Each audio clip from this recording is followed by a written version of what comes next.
There is a saying among the old desert families of Nevada, passed down in the kind of hushed voice reserved for stories that are almost too strange to be true. The sky does not forget a kindness. Jacob Reyes never told anyone what happened out past the dry lake bed the summer he was 11 years old. Not his mother, not his best friend Danny, not the sheriff who came around asking questions after the ranchers reported strange lights. He kept it buried so deep that even he sometimes wondered in the gray hours before dawn if he had dreamed the whole thing. A boy, alone in the desert, with an overactive imagination and too much time on his hands. That was the story he told himself for 18 years. But he had not dreamed it. And on the night she came back, the sky over his little house on the edge of Coyote Springs remembered exactly what he had done.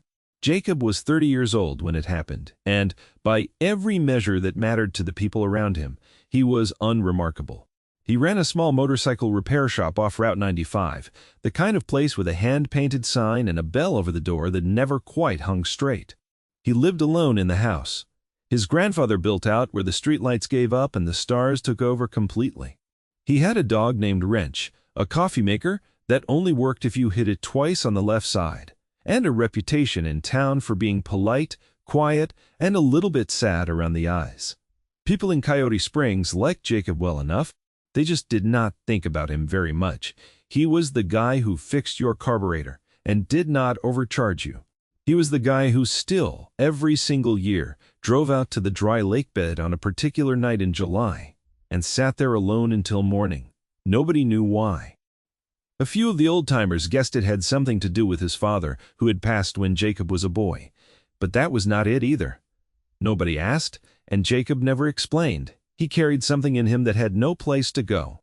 A memory of fire in the sky and a girl with skin like moonlight and eyes that held too many stars. A girl who had grabbed his hand in the dark and made him believe, for one impossible night, that the universe was far bigger and stranger and more urgent than a dusty town in the middle of Nevada. And then she was gone, and the sky closed up over her like water over a stone. And Jacob spent the next 18 years being a completely ordinary man, because ordinary was the only thing that let him sleep at night. That was the quiet before. That was the sleeping giant, if you could even call him that. Just a mechanic. Just a man who fixed things because it was easier than fixing himself. The night it changed started like any other July night in the desert. Hot in a way that clung to the skin, even after sundown, the kind of heat that made the crickets sound tired. Jacob had closed the shop early, driven home, fed Wrench, and was sitting on his porch with a beer he was not really drinking, watching the sky do the thing it always did out there, which was to become so absurdly, embarrassingly full of stars that it looked fake, like someone had oversaturated a photograph. He remembered, later, that Wrench had started growling before he heard anything at all. A low sound in the dog's chest, aimed at the eastern sky, where the horizon met the dark shoulders of the Grapevine Range. Jacob had looked up out of habit more than alarm.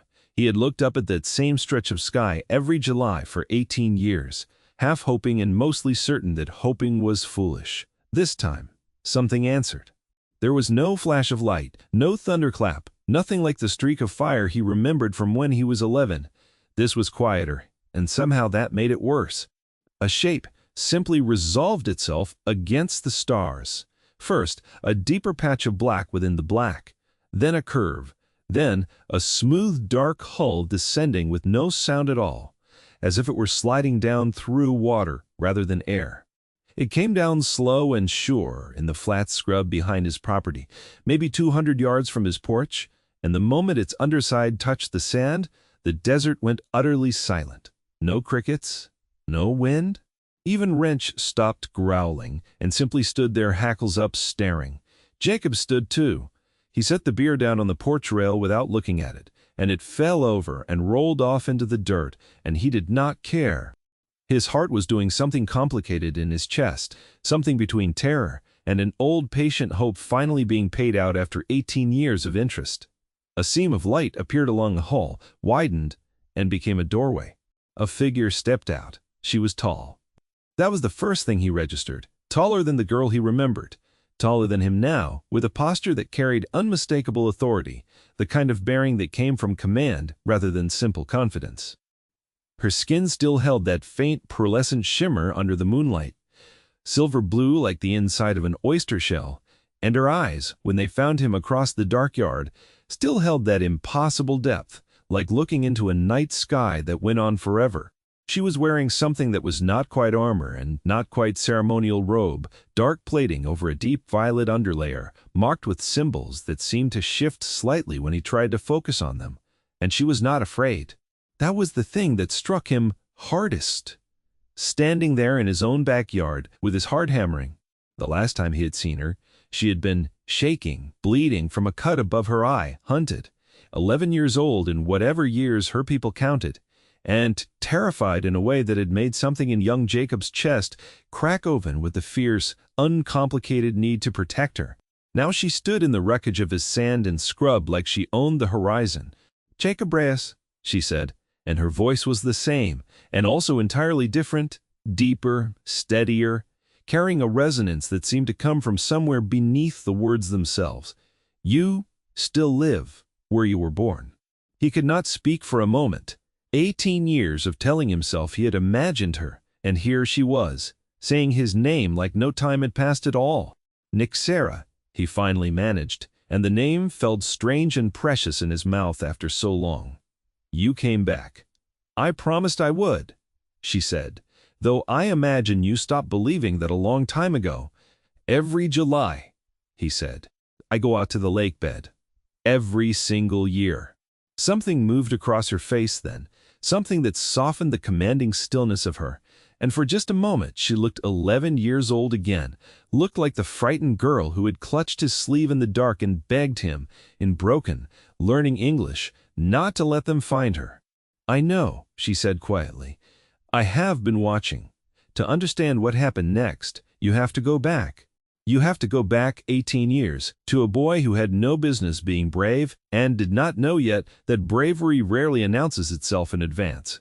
Jacob had been 11, out past curfew because his father had just died 3 months earlier, and his mother had stopped noticing what time he came home when he saw the fire in the sky. Not an explosion, not really.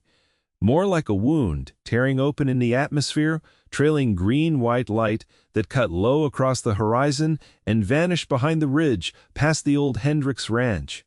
He had ridden his bike out there on pure reckless instinct, the kind only grieving children possess, some part of him thinking absurdly that maybe it was his father coming back in some form the universe had not explained to him yet. What he found instead was a crash site, a small pod, smoking, half buried in sand, its hull cracked open like an egg, and crouched beside it, bleeding, terrified, impossibly alien, was a girl. She had been running from something even then. He did not understand the details, not fully, not at 11 years old with only her broken fragments of English and frantic gestures to go on. He understood enough. Bad people were coming. She could not let them find her. If they found her, it would not just be bad for her, it would be bad for everyone, because of who her mother was, because of what she carried in her blood. Jacob had not weighed the odds.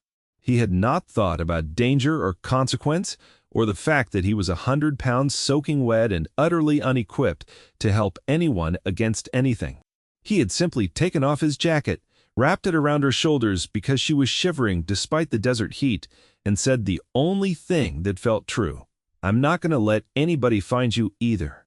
They had spent 3 days together before the ships came looking. 3 days hiding in the dry-wash canyons and abandoned mining tunnels that riddled the hills outside Coyote Springs. Jacob sneaking food from his own kitchen, water from the hose behind Danny's house, an old flashlight, a stolen first aid kit. He had been so scared the entire time that he threw up twice, quietly, where she could not see. But he had not left her. Not once. Not when the searcher's craft passed low overhead with lights that turned the desert white as bone. Not when she cried at night in a language he could not understand. Not when she finally told him in halting words that she was the daughter of someone important, someone whose enemies wanted her gone before she was old enough to matter. On the third night, another ship had come, smaller, quieter, sent by people loyal to her mother rather than her enemies. Nixera had known it the moment it descended, had grabbed Jacob's hands in both of hers, and pressed her forehead against his, in some gesture of gratitude her people used, that he did not understand, but felt entirely. "I will come back," she had told him, her English better already, after 3 days of desperate practice, "when I am strong enough that no one can hurt what I care about. I promise you, Jacob Reyes. I will come back." And then she was gone, lifted into the sky in a wash of light, and 11-year-old Jacob had stood alone in the desert and cried until the sun came up, not from fear this time, but from a loss so sudden and total it felt like part of his own chest had been taken with her. He never told anyone who would have believed him. And more than that, some private stubborn part of him wanted to keep her only for himself, a secret so strange and precious that sharing it would somehow cheapen it. 18 years he waited. 18 years he became. Slowly, without quite meaning to, a man defined by that waiting. He dated a little in his 20s, nothing that stuck because some quiet unspoken part of him was always listening for a sound in the sky that never came until the night it finally did. Standing in his yard now, 30 years old, staring at the woman that frightened girl had become, Jacob felt 18 years of careful, disciplined disbelief collapse, all at once. "You said you'd come back when you were strong enough," he said. Strong enough for what, exactly? Nixara's expression did not change, but something in her eyes did, some old grief surfacing briefly before she pushed it back down with the ease of long practice. "My mother died 6 years ago," she said. "Murdered by the same faction that hunted me across your desert when I was a child. It took me those 6 years to root them out, all of them, every last conspirator, every hidden benefactor, every soldier who raised a hand against her line." She said this without embellishment, without seeking sympathy, the way a person recounts a fact of geography, and Jacob understood, hearing it, that the calm authority in her bearing was not confidence borrowed from rank or title. It was earned. It was the stillness of someone who had walked through fire so many times that fire no longer impressed her. "I am sovereign now," she continued, "of the Ilvanari Compact. 17 worlds, Jacob. 17 worlds that answer to me, and none of them would exist as free peoples today if a frightened 11-year-old girl had been found in this desert by the people hunting her. You are the reason I am alive to hold that title at all." Jacob felt something enormous settle over him, too large to fully grasp, standing there in his own dark yard with his dog pressed against his leg. "I didn't do anything special," he said, because it was the only thing he had ever let himself believe. "I was just a kid who didn't want you to be scared alone." "That," Nixara said, and her voice cracked slightly, the first genuinely unguarded sound she had made since stepping off the ship, "is precisely why it mattered. Everyone who has ever helped me since has wanted something. Position, alliance, leverage. You wanted nothing. You gave me your jacket and your food and 3 nights of your childhood, and you asked for nothing in return except that I stop being afraid." She crossed the yard toward him, closing the distance that 18 years and countless light years had put between them, and stopped close enough that he could see the faint constellations moving beneath the surface of her skin, like her body itself was a window into deep space. "I have come to make you an offer," she said, "and I need you to understand, before I speak it, that I am not offering out of debt or obligation. I am offering because in 18 years of rebuilding an empire from ash, I have not met another living soul. I trust the way I trust you." Jacob's throat was tight. "What offer? Come with me," Nixara said simply. "Not as a guest, not as a curiosity from a backwater world, as my consort if you wish it, or simply as my advisor or my anchor, whatever title suits you least uncomfortably. The compact needs voices that remember what it means to help someone with nothing to gain. I need that voice beside me. I need you beside me." The offer hung in the hot desert air between them, enormous and strange, and utterly unlike anything Jacob had ever imagined his life containing. He should have laughed. He should have said it was impossible, that he was a motorcycle mechanic from a town most maps did not bother naming, that he did not know the first thing about governing 17 worlds, or standing beside a woman who commanded fleets larger than his imagination could properly hold. Instead, he found himself thinking about 18 Julius spent sitting alone at a dry lakebed, waiting for a promise he had almost convinced himself was a childhood fantasy. "Why now?" he asked instead. You said it took you 6 years to deal with the people who killed your mother. That was 12 years ago you started needing to. Why did it take this long to come back? Something shifted in Nixara's expression, a flicker of old pain quickly suppressed, but not quickly enough that Jacob missed it. Because, she said quietly, I was not finished. And there is a piece of this I have not told you yet. She turned slightly, gesturing toward the ship behind her, and the seam of light along its hull widened once more. A second figure stepped down into the sand, smaller, hesitant, moving with the careful, uncertain steps of someone still learning how gravity worked, on unfamiliar ground. A child. A girl Jacob guessed around 7 or 8 years old by whatever rough equivalence applied, with the same faint shimmer to her skin, the same depthless eyes, though hers were wide with open curiosity rather than command. This is Vesa, Nixara said, and her voice for the first time all evening trembled. My daughter. Jacob looked between the two of them, understanding arriving slowly, like dawn breaking over the ridge behind his house. She doesn't know her father, Nixara continued. He died before she was born, in the same conflict that killed my mother. I have raised her, surrounded by advisors and generals and ministers who love her because of what she represents, not because of who she is. I did not want to bring her here until I was certain this world was safe to bring her to. Until I was certain you were still the man I remembered. The little girl looked up at Jacob with an open, unguarded curiosity that reminded him, with a jolt, of Nixara herself 18 years ago, before fear had worn its groove into her. Are you the boy from the story? Vesa asked, her English precise and careful, clearly learned specifically for this meeting. The one who gave Mother his jacket, something in Jacob's chest, some old locked door, came open all at once. He said, crouching down to her eye level, the way he might have crouched for any frightened kid who wandered into his shop. Yeah, that was me. She talks about you, Vesa said, every year on the anniversary. She tells me it is important to remember people who help you for no reason. Jacob looked up at Nixara and found her watching him with an expression that was not the stillness of a sovereign anymore. It was simply a mother and an old friend, and something more than either, all at once. Hoping. That was the moment the quiet, ordinary life of Jacob Reyes truly ended, though the ending did not come with violence or catastrophe the way these stories so often do. It came instead with a small alien girl studying his face with frank curiosity, and her mother standing behind her holding 18 years of promise like something fragile she had carried very carefully across the dark between the stars. But the story was not finished yet, because power, even earned power, even power built on justice and hard-won peace, attracts enemies, and the ones who had murdered Nixara's mother had not all been rooted out after all. And they came 3 nights later. Jacob had said yes.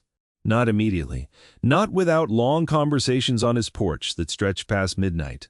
Not without Nixara patiently explaining what a life in the compact would actually look like, the politics, the responsibilities, the strange new grief of leaving behind the only world he had ever known.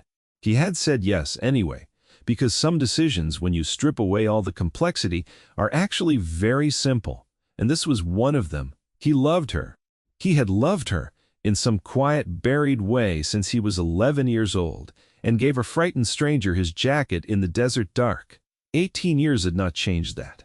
It had only let it wait. They were preparing to leave packing, the handful of things Jacob could not bear to abandon, when the sky tore open again, violently this time. 3 ships descending fast and hard with none of the graceful silence Nixara's vessel had shown. Wrench started barking before Jacob even heard the engines.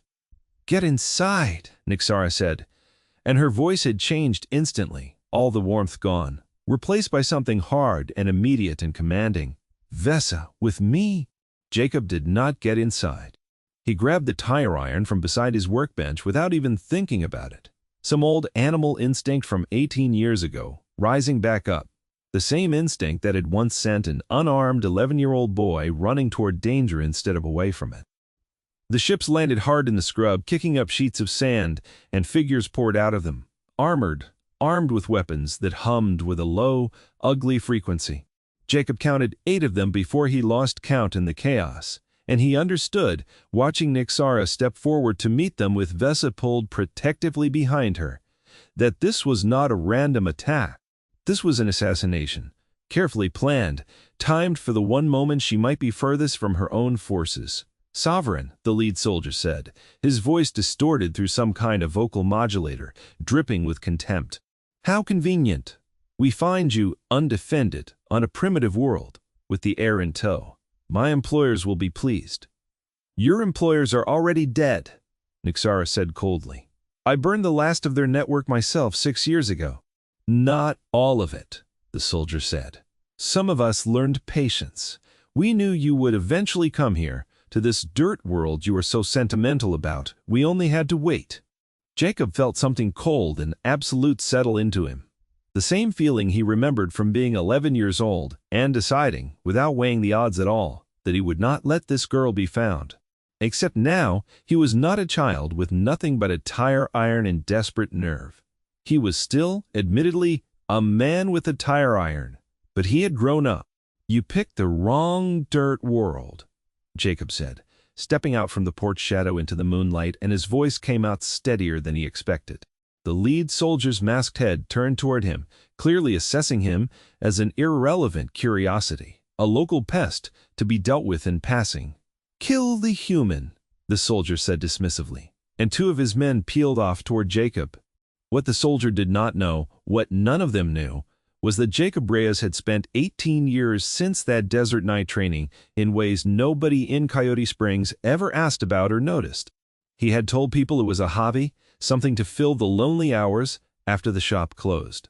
He had told himself more honestly that some part of him had always believed she would come back, and some part of him had always intended to be ready, to be someone worth coming back to, someone who could stand beside her instead of only being a memory she protected. Krav Maga on Tuesdays and Thursdays. A retired Special Forces instructor, 2 towns over, who took him on as a private student for 3 years, before declaring with some bemusement that he had nothing left to teach. A decade of quiet, disciplined, purposeless preparation for a moment Jacob had never truly expected to arrive. It arrived now. The first soldier swung a weapon that discharged with a crack of superheated air, and Jacob was already moving. Already inside the arc of the blast, driving the tire iron up under the man's jaw with a force that dropped him instantly. The second soldier fired wide in shock, and Jacob closed the distance before he could correct his aim, disarming him with a brutal economical motion and turning the weapon back on its owner without hesitation. 2 down in under 4 seconds. Somewhere, distant and clinical in his own mind, Jacob noted that he did not feel fear anymore. He felt only the old, familiar clarity of a boy who had once decided that some things were simply worth doing, regardless of the cost. "Nice trick," he called out, breathing hard, to the stunned remaining soldiers. "Try it again." Nixara, for her part, was not idle while this unfolded. She had shoved Vesa behind the porch structure out of the direct line of fire and turned on the remaining attackers with a fury that had clearly been sharpened across 6 years of hunting down her own mother's killers. She did not carry an obvious weapon, and Jacob realized, watching her, that she did not need one. Her hands moved, and the air itself seemed to bend and crack around the soldiers nearest her. Some technology woven into her armor, or perhaps some ability inherent to her bloodline, throwing 2 men backward through the air to crash into the side of her own ship. "You should have brought more of them," she said coldly, advancing on the lead soldier, who was backing away now, his earlier contempt curdling fast into panic. "You should have brought a great many more." "The girl," the soldier said desperately, gesturing at Vesa's hiding place, some last calculation flickering behind his mask. "We only need the girl." He never finished the sentence. Nixara closed the distance in a single motion. Jacob's eye could barely track, and the soldier went down hard and did not get back up. The remaining attackers, 3 of the original 8 still standing, looked between their fallen leader, the 2 soldiers Jacob had put down with nothing but a tire iron and cold nerve, and the sovereign advancing on them with murder written plainly across her face. They made the only reasonable calculation available to them. They ran. Nixara let them go for the moment, standing amid the wreckage of her own attempted assassination with her chest heaving, her earlier icy composure cracked open by adrenaline and fury.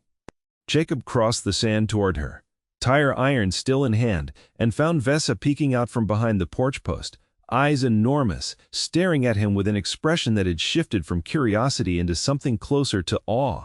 "You fought them," the little girl said, "with a metal stick." "Yeah," Jacob said, "and despite everything, despite his hands."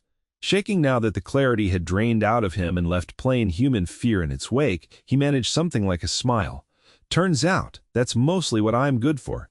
Nixara looked at him for a long moment, taking in the two unconscious soldiers at his feet, the disarmed weapon still smoking faintly in his grip, the utterly calm way he had stepped between danger and her daughter, without a second of hesitation. "You said you did not do anything special 18 years ago," she said quietly. "You are going to have to stop saying that, Jacob Reyes." The soldiers who fled did not get far. Nixara's ship, once she reached it, carried tracking systems that painted their retreat across a display in stark red lines, and within the hour, a larger vessel descended from orbit. This one flying colors Jacob did not recognize, but which clearly meant something significant, because the three fleeing attackers surrendered the moment its shadow fell over them. Nixara's actual forces, it turned out, had been in orbit the entire time. A full contingent held at a discreet distance, specifically so this reunion could happen quietly, without an entire armada crowding a small Nevada town's sky. The attack had slipped through anyway, a testament to just how deep the conspiracy against her had once run, and how carefully its last remnants had waited and planned. By the time the sun rose over Coyote Springs, the desert behind Jacob's house held the scorched marks of battle, 3 captured soldiers in the custody of Nixara's arriving forces, and a mechanic who had not slept at all, sitting on his porch step with his dog's head heavy in his lap, watching the dawn come up, the way he had watched it come up 18 years earlier. Except this time, he was not alone, and this time, nobody was leaving.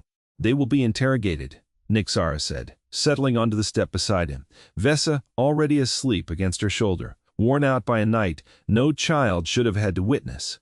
"We will learn who financed this, who else remains. It will not be the last thread I have to pull, but it will be the last one that reaches this desert. I promise you that." "You don't have to promise me anything else," Jacob said. "You already kept the one that mattered." They sat together as the light spread gold across the scrub and the ridgeline, and Jacob found himself thinking, with a clarity that surprised him, that he was not afraid of what came next. 17 worlds. A title. He did not understand yet. A little girl who had called him the boy from the story, and who was unbelievably going to grow up, considering him something like family. A woman beside him who had crossed the galaxy twice now, once fleeing in terror, once returning in triumph, and had chosen, both times, to trust him with everything she had. He thought about the version of himself that existed the week before, the quiet mechanic nobody in town thought twice about, and understood that man was already gone, had perhaps always been a kind of placeholder, a shape Jacob wore while he waited for the actual substance of his life to arrive. The mechanic's shop closed that week, the sign taken down carefully and given to Danny, who had been the only person Jacob trusted enough to hint that he might be leaving town for a while, though even Danny did not get the full truth. Just a story about a distant relative and an unexpected inheritance, which was, in its own strange way, not even really a lie. The house stayed. Jacob could not bring himself to sell his grandfather's house. And Nixara, when he raised it hesitantly, only smiled and told them that a sovereign was entitled to keep a residence on any world she wished, and that this particular residence on this particular desert might reasonably be considered a matter of state importance from now on. Wrench came too, of course. Nixara found this appropriate, even fitting, that the man who once gave a stranger his jacket in the desert would refuse to leave a dog behind, even to join an empire spanning 17 worlds. The transition was not simple in the months that followed. Jacob had to learn languages that did not sound like they should be pronounceable by a human throat, had to sit through briefings on politics so tangled and ancient that he sometimes caught Nixara herself losing patience with the explanations. He made mistakes, plenty of them, misjudged customs, misunderstood hierarchies, occasionally embarrassed himself in front of ministers who had spent their entire lives navigating the intricacies of the Compact's court. But he brought something else to that court, something the ministers and generals and advisors had apparently been quietly starving for without knowing it. He asked questions nobody else dared ask. He noticed when policies looked good on paper, but would starve some remote outpost of resources it desperately needed. He treated servants and soldiers with the same plain, unadorned respect he had once given a frightened alien girl in a Nevada desert, expecting nothing in return. And slowly, over months and then years, the court of the Ilvanari Compact began to understand what their sovereign had apparently known for 18 years, that the strange human she had brought among them was not a curiosity or a sentimental indulgence. He was, in his own quiet, unassuming way, exactly the kind of steady, ungreedy presence that vast and complicated systems of power desperately need and almost never get. Vesa adored him in the uncomplicated, total way that children reserve for the adults who take their questions seriously. She grew up hearing the story of the desert, not as a distant legend, but as a living history that had shaped her own existence. And she grew up, too, watching her mother be steadier and more at peace than the ministers who had known her longest could ever quite remember her being. There is a particular kind of story that does not end with an explosion or a coronation, though Jacob's story technically had both, tucked somewhere in the years that followed. It ends, instead, with something quieter, something that mattered more. It ends with a July night, 5 years after the ships came down, when Jacob stood again on the porch of his grandfather's house, older now, comfortable in a life he still sometimes could not quite believe, belonged to him, watching Nixara walk across the yard with Vesa, 12 years old now, and arguing tearfully about something in a language that shifted fluidly between 3 different tongues, depending on which word suited the point being made. Wrench, gray around the muzzle now, but still stubbornly alert, lifted his head from the porch boards to watch them approach. "You were thinking about the story again," Nixara said, settling beside him, the way she had settled beside him so many nights since that first reunion. "Port. I can always tell." "I'm thinking that a scared kid gave away his jacket one summer," Jacob said, and somehow that turned into all of this. "It was never really about the jacket," Nixara said quietly. "It was about a boy who decided a stranger's fear mattered more than his own safety, and never once asked what it would cost him to feel that way." "Didn't feel like a decision," Jacob admitted. "Felt more like the only thing I could do." "That," Nixara said, "is precisely why it changed everything." Above them, the desert sky did what it always did in July, spilling over with more stars than any sky reasonably ought to hold, and somewhere out past the dark shoulder of the Grapevine Range, an entire empire of 17 worlds carried on in relative peace, governed in part by a woman who had once been a frightened child hiding in these very hills, and steadied in ways few of her subjects fully understood by the quiet, unremarkable kindness of the man beside her. The sky, as the old desert families like to say, does not forget a kindness. Sometimes it simply takes 18 years to send the debt back down to earth, wrapped in starlight, asking only to be let in. If you enjoyed this story, there are plenty more tales like it waiting for you. Stories about quiet, overlooked people who turn out to hold entire universes of strength inside them. About kindness that ripples further than anyone could ever predict. And about the strange, wonderful ways that humanity keeps proving itself worth knowing across the stars. Let me know in the comments what part of Jacob and Nixara's story stuck with you the most, and if you want to see where their journey goes from here. If you liked what you heard, consider liking the video, subscribing, and ringing that notification bell so you never miss the next one. Thanks for listening, and until next time, keep your eyes on the stars. You never know what kindness might be finding its way back to you.